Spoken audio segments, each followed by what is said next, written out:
Yuka, good to have you with us this evening. Hi, you Sharon. are starting here in France, where the new Prime Minister says he's open to renegotiating the president's unpopular pension reform, but he's also warning about the country's spiralling debt. Yeah, it's a careful balancing act for the new Prime Minister. François Bayrou is hoping to avoid a vote of no confidence like the one that toppled the previous government after it forced a part of a spending bill. France is currently running on an emergency budget, and the new government is facing a huge challenge to get a new bill through Parliament. In his policy address, Bayrou warned about France's ballooning debt, using the same metaphor as his predecessor Michel Barnier, and accused the opposition parties of making it worse by constantly demanding additional spending. Throughout its history, France has never been so in debt as it is today. This debt is the sword of Damocles over our country and our social model. And this is made even more dangerous by the new and dangerous world we have moved into. François Bayrou also said that the national healthcare cost is set to rise more than previously estimated this year. France's budget deficit is estimated to have risen to 6.1% of GDP last year. Mr. Bayrou now aims to bring it down to 5.4% this year. That's looser than the previous target, and then down to 3% by 2029. Meanwhile, public debt rose to 3.2 trillion euros by the third quarter of last year, nearly 114% of GDP. That's nearly twice the limit set by the EU.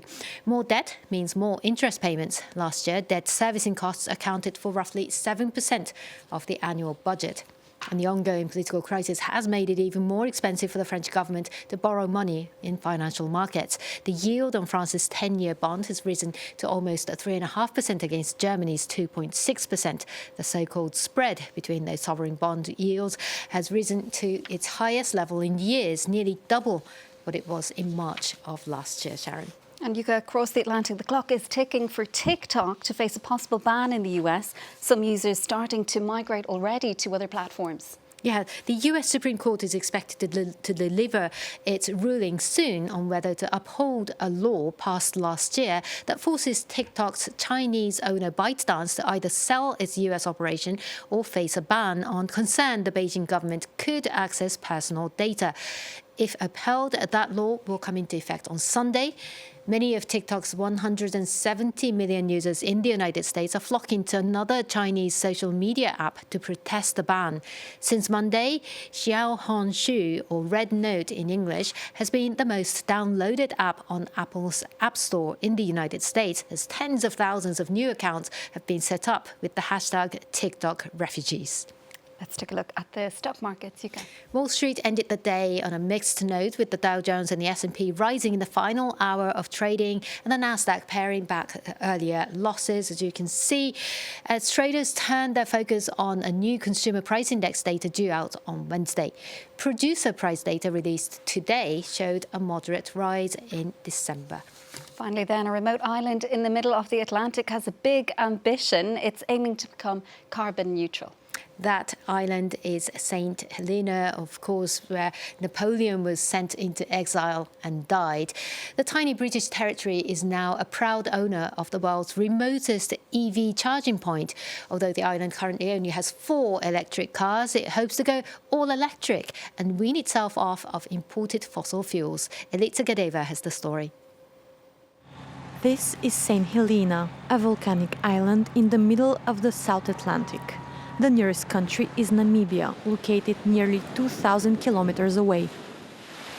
The British Overseas Territory has installed its first electric vehicle charger, making it the most remote EV charge point in the world. Even though the island's population is less than 5,000 people, with just 4 electric cars, the local government is trying to incentivize more people to switch to EVs. So installing electric chargers, putting in the infrastructure, and then we can work on policies to try and increase the electric vehicle fleet on the island. The island currently relies on imported fuel, spending 15% of its annual budget of £34 million on diesel for power and transport.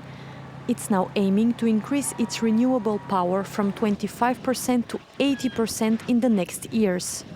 One local EV owner is embracing the change. It's been a long time where we've all just been really reliant on diesel and petrol. But since the government invested in wind turbines and solar panels to help contribute towards our electricity generation, it's helped to open up people's minds in terms of what is available. To help the transition, the island has cut a tax on imported EVs to almost zero and is working with global EV companies.